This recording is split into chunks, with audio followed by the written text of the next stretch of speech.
Meet the new Kia Seltos. Now this isn't an all-new car, it is a facelift, and like all facelifts, it gets updates to the styling, it gets updates to the interiors, and most importantly, it gets updates to the features list.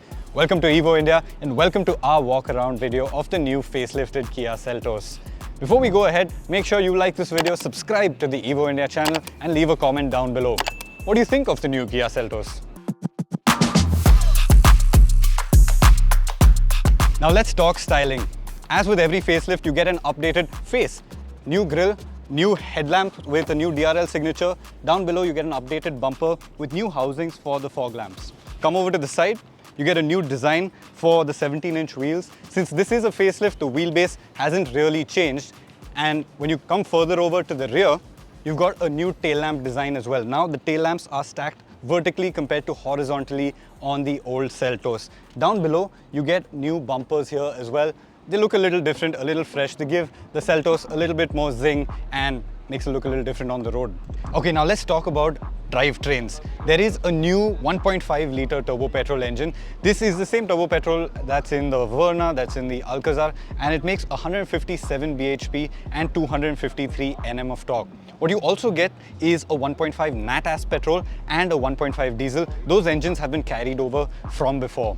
In terms of transmissions, you get 5 transmission options. So you get the MT, which is the manual, you get a regular automatic, you get a DCT, you get an IMT, and you get a CVT. So the Seltos, like before, continues with a whole host of drivetrain and transmission options.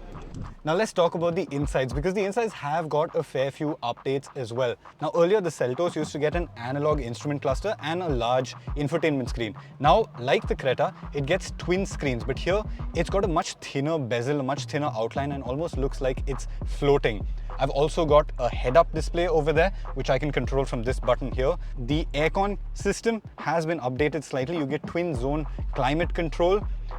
Otherwise, there's a lot that remains the same architecturally. I get my drive mode selector here, the automatic transmission is here, you've got cooled seats, you've got decent amount of storage, you've got this little slot over here, and you've got storage in here. The upholstery seems slightly new. You've got a new pattern for the seats and a new color as well. This is a really dark grey, which looks really nice. That aside, it continues with a Bose audio system and the big update to the interior, the one feature that the Seltos didn't get in its pre-facelift version, you get a big panoramic sunroof. Now, it had a regular size sunroof, but the panoramic sunroof is what everybody hops about, everybody talks about, and well, now you have it in the Seltos. Another really important update to the Seltos is the fact that it now gets ADAS features. So you get front radar, and that gives it a total of 17 ADAS features, and it also gets a blind spot monitoring system. Now let's talk about the back seat. In terms of wheelbase, the Seltos obviously hasn't changed. This is a facelift, so knee room really hasn't changed. You've got a decent amount of knee room, and headroom is a little less because this panoramic sunroof now stretches all the way back over my head. But like the front, the rear upholstery has been updated. You get an armrest, which is, well, par for the course, with cup holders in here. You get reclinable rear seats in 2 steps, and you get your Bose sound system. Another neat feature is this blind over here, which cuts out the sun. In terms of connectivity options at the rear, you've got 2 USB ports for charging. You've got a air purifier, again in the armrest like before, and rear AC vents. The sunroof, it is a nice addition to the rear. I can see all the way out. I mean, the sunroof ends almost over my head, actually over my head. So it stretches really far back. Another neat touch is 3 adjustable headrests at the back. Thumbs up for safety there.